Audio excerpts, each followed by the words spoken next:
बिस्मिल्लाहिर्रहमानिर्रहीम।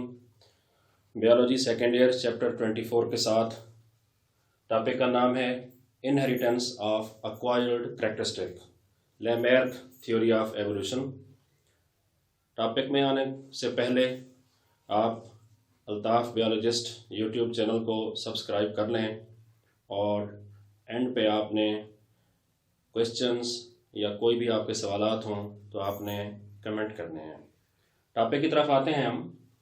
टॉपिक है हमारा इनहेरिटेंस ऑफ एक्वायर्ड कैरेक्टरिस्टिक और Lamarck theory of evolution. Lamarck theory of evolution, इसको आप लामार्किज्म का नाम भी देते हैं। फ्रांस पेरिस के अंदर नेचुरल हिस्ट्री म्यूज़ियम में लामार्क इंचार्ज था। उस दौरान 1809 में उसने अपनी एक थ्योरी पेश की जिसको लेमेर्क थ्योरी ऑफ एवोल्यूशन का नाम दिया जाता है। इस थ्योरी के मेन दो पॉइंट्स हैं। कौन से दो मेन पॉइंट्स हैं? फर्स्ट ऑफ ऑल हम देखते हैं यूज़ एंड डिसयूज़ के जानदार जिन अज़ा का कसरत से इस्तेमाल करते हैं, the organisms that use their organisms frequently, these organisms modify, कि जिन अज़ा का जानदार ज़्यादा इस्तेमाल करेंगे, they become larger and stronger, वो लार्ज होते जाएंगे और स्ट्रांग होते जाएंगे। और जिन अज़ा का वो इस्तेमाल नहीं करेंगे, दे बिकम डिटेरियोरेट, वो कमज़ोर हो जाएंगे और बिल आखिर ख़त्म हो जाएंगे। मिसाल हम दे सकते हैं कि ग्रेफी जो है उसकी जो नेक है वो लंबी है, वो बड़ी है। वो कैसे बड़ी हुई? तो इसके बारे में ये बताया जाता है कि ग्रेफी जो है उसकी जो डाइट थी, जो खुराक थी, वो घास इस्तेमाल करता था। जब घास ख़त्म हो गई तो इसने दरख्तों के पत्ते खाना शुरू किए। तो दरख्तों के पत्तों को खाने के लिए इसको अपनी गर्दन का इस्तेमाल ज़्यादा करना पड़ा। तो जब गर्दन का इस्तेमाल उसने ज़्यादा किया तो उस आर्गन का इसने यूज़ किया, तो वो गर्दन जो थी उसका फ्रीक्वेंटली यूज़ हुआ। तो आहिस्ता आहिस्ता आहिस्ता ग्रेजुअली वो उसकी गर्दन जो है, आने वाली जो नस्लें थीं उनमें वो उसकी गर्दन ज़्यादा लंबी हो गई।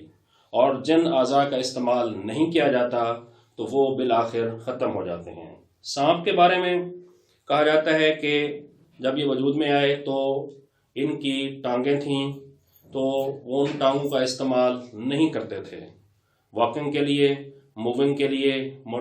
तो इस प्रोसेस के लिए क्योंकि वो उनका इस्तेमाल नहीं करते थे, तो सो उनकी जो लेग्स थीं दे बिकम डिटेरियोरेट, वो कमज़ोर हो गई और आहिस्ता आहिस्ता आने वाली जो नस्लें थीं उनके अंदर वो बिल आखिर ख़त्म हो गई।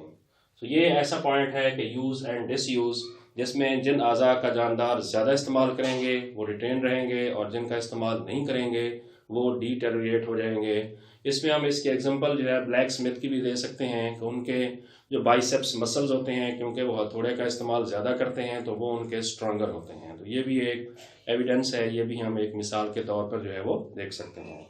Second is the inheritance of acquired characteristic. Acquired characteristic हासिल शुदा जो खसूसियात होती हैं, जानदार जो खसूसियात हासिल कर लेता है, हासिल शुदा खसूसियात का तवारुस।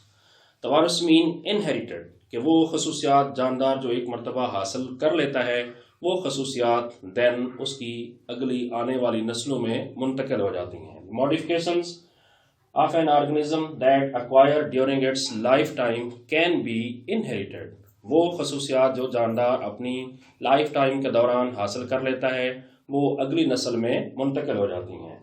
एग्जाम्पल हमारे पास वही है कि ग्रेफी ने जब नेक का इस्तेमाल ज़्यादा किया, तो जब वो उसने इस्तेमाल इसका ज़्यादा करना शुरू किया तो उसकी जो आने वाली नस्लें थीं उनमें भी वो गर्दन जो थी वो आहिस्ता आहिस्ता वो बड़ी हो गई, वो लंबी होती गई और बिल आखिर इस प्रोसेस पे काफ़ी अरसा लगा। और काफ़ी अरसा के बाद जो नई स्पीशीज़ हासिल हुई, जो नई स्पीशीज़ आने वाली नस्लों में जो मुंतकिल हुई, उनमें ये लॉन्ग नेक वाले, लंबी गर्दन वाले जो ग्रेफी थे ये वजूद में आ गए। इसी तरीके से जो डिसयूज किया था लेग्स को सौंप ने, तो वो भी डिसयूज होती गई और आहिस्ता आहिस्ता वो बिल्कुल ख़त्म हो गई।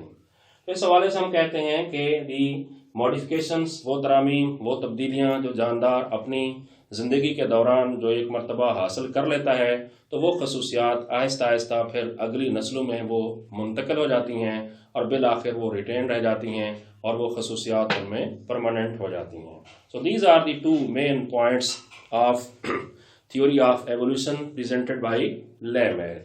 Now we come towards that किस तरह के क्वेश्चन जो है वो आपसे पूछे जा सकते हैं कि एग्जाम क्वेश्चंस, ये एक लॉन्ग क्वेश्चन के तौर पर आपसे सवाल पूछा जा सकता है कि लेमेयर की थ्योरी जो है वो इनहेरिटेंस की वो क्या है, उसको डिस्क्राइब करें, उसके दो main points, what are two main points of Lamarck theory. ये थ्योरी एमसीक्यूज के अंदर क्वेश्चन जो है वो आपसे पूछा जा सकता है कि ये थ्योरी कब पेश की गई और इसको किसने जो है वो थ्योरी को यूज एंड डिसयूज, और इनहेरिटेंस ऑफ एक्वायर्ड कैरेक्टर जो एवोल्यूशन की थ्योरी है, इसको किसने जो है वो प्रेजेंट किया।